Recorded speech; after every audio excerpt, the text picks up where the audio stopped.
Hello there, everyone. All right, we're back with a new week. We've got Punisher War Machine here. Let's see what he's all about. So, Punisher War Machine has a unique bit of text. He's a 2 cost 3 power card with the text, when drawn, mark one of your empty locations, and then an objective, win that location, the reward being +1 max energy. So, from what I can tell, it isn't exactly clear if your opponent will be able to see the location that has been targeted or if it will be just exclusive to you. If we work under the assumption that your opponent will be able to see that, then it creates this aspect of actually challenging for the location, which I think is quite interesting. So, yeah, the reward as well is quite nice. Now, I think the only downside of it is that not only have you got to have Punisher on the board, but you've also got to win the location. So it's two aspects to actually get that +1 max energy. So it is a bit of an interesting conundrum as far as you're going to need a deck that is able to play even if you don't pull off the max energy. Maybe even a backup plan in case you don't pull Punisher. But equally, you could do with something that will have a benefit from it. So I'm just going to go through some cards that I think will synergize this time. I don't really want to go into counters because, if anything, I feel like a lot of the counters would be things like Deafening Chord, Red Guardian, just typical, look, we stop this card kind of stuff. So I wanted to look at things that will synergize with Punisher War Machine. First one that came to mind, I put Rocket and Groot down. Whilst that will be typically a good tempo play, I wanted to actually synergize or typify the Guardians here in general. Now, I'm not saying that everyone should go and throw like OG Star-Lord, Rocket, Groot, all that kind of stuff into a deck. But equally, Punisher could actually synergize well with that based on the idea that if it is a mutually seen thing that each player can see the location marked, then in theory, it is actually worth playing cards that will take advantage of that. I mean, if you play OG Groot, I believe he's a 3/7 when he hits the on reveal. That is actually pretty high stats. So, Rocket and Groot is probably one that's maybe a little less typical, just in the sense that, it could be a 3/4 potentially, which might not be enough to win a location if, say, someone plays a Gladiator. But I just wanted to typify the Guardians in general there with one card, which ironically isn't actually a Guardian staple card. But yeah, I think there is potential there that if you can play cards that will benefit from your opponent trying to play in the lane, then there might be some win conditions from that. Next up, I want to go for Juggernaut. Now, this wouldn't be a turn 3 play naturally, it'd be a turn 4 play, but just that idea of maybe didn't get Punisher turn 2, or maybe it was only drawn turn 3.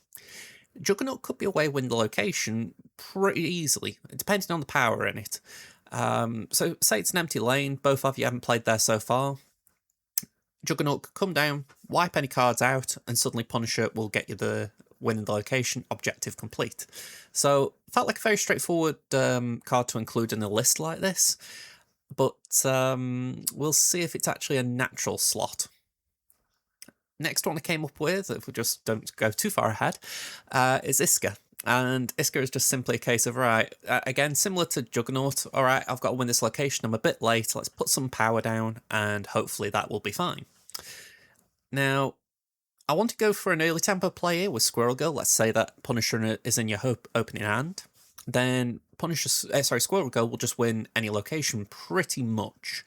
I mean, the only way you wouldn't win is if your opponent happened to play like a massive card, but even then it's like, well, you're still getting priority, so from there you could maybe play a Punisher out turn 2, try and win then, and if not, then you've got a turn 3 like Rocket, to turn 4 like Juggernaut. So Squirrel Girl's just the early tempo setter that could maybe give you a good start to trying to win the location.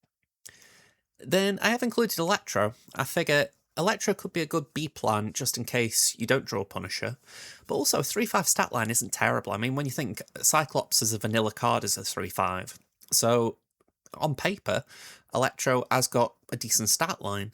Now, what I was thinking is, which feeds into our next card, you could do Electro into Blink. The idea being, all right, we've won the location, we've got +2 max energy from winning the Punisher objective, and the Electro on reveal, and now we're just going to get rid of the Electro for the Blink so that we've got +6.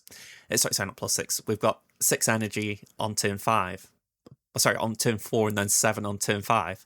All right, getting my numbers right in my head. So I think there is something to it. I'm not saying it's like OP or anything, but I think it's got potential. Now, I've come up with a deck that doesn't involve all these. I think if you tried to use all of these, it'd be kooky and crazy, but I wanted to just highlight here how flexible Punisher War Machine could be if you just want a little bit of ramp in your deck. This is what I've gone with, though. So I've called it Location Locked and Loaded. We're going for a techno-organic virus build here. Now, I feel like I've been inspired a bit here today by doing my Monday video, which card in the top right corner if you haven't already seen it. It was a bit of a mess. And yeah, I couldn't help but think to myself, all right, I think this could have potential in terms of, you've got some tempo plays in terms of Starbrand, you've got ways of getting, like, for instance, Wilson Fisk on the board early. Red Hulk, I feel like, could take advantage of anyone who's playing things like Storm, Horseman of Famine right now. Infinite, I feel Infinite is probably... Yeah, I might actually change that one now, look. I think with Infinite, that was it. I got Blink in the deck originally. I didn't take Infinite out when I was building this. So rather than Infinite, maybe I can just edit this in now. Maybe we'll go for something that's a little bit more interesting, like Gore or something. I don't know. Yeah, I'll have to have a think on what that 6 cost will be. Maybe I've put it on the screen already. But yeah, just in principle, I like the idea that you've got some early tempo setters so that Punisher has got a way of actually getting some early rewards. Equally, Shadowlands Daredevil's got some cards that will synergize well with it. But yeah, I think there's some interesting stuff here. I know that Techno-Organic Virus might not want to feed on a Raccoon and Groot, but that's where we've got things like Starbrand, we've got Fisk, Hulk would be too late, Red Hulk.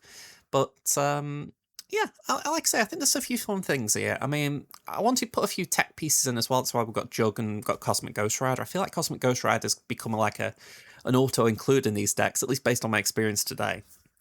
So yeah. Again, I think there's a few slots to move around. Maybe when I'm locking this in on the Tuesday record session, I might actually change a few things, just thinking, all right, maybe this is a bit of cope while I'm thinking it out right now. But yeah, I thought, okay, there's a few things here that I think will work, and I think they'll be like good in this sort of build. Maybe a few things that just need swap out, especially the Infinite. But that is short and sweet. That is Punisher War Machine. I actually think it's going to be a decent card. I think when we've got ramp options in the game that are as flexible in a way as they are right now, like for instance, we've got a way of blinking on Electro, we've got Wave that just sets everything at 4, Lunar Snow just ramping up with the Ice Cube. Even Jennifer Kale and Psylocke as 2-cost rampers. I do think that Punisher is a nice addition to that stable of cards. I think the one thing that could set War Machine back is the fact that if your opponent can actually see the location, then it definitely means that you need to have a way of combating that, because it would be a bit awkward if you're constantly playing into the location and losing it. So yeah, I think that's the one thing that's going to have to be factored in when deck building. But other than that, I think it's got a solid bit of a solid effect, even if the stat line's maybe a little undercooked. But I say that, a 2/2, that's on par with Psylocke, so it isn't actually that bad. But let me know what you think in the comments, folks. Do you think Punisher War Machine is going to be a good card? Do you think it's going to be a bit of a whiff? I'm looking forward to playing it. Let me know what you think, though, folks. If you haven't already, please hit the like button. Subscribe to the channel if you want to see more videos on JJ's Snap. And until next time, I'll see you around. Bye for now.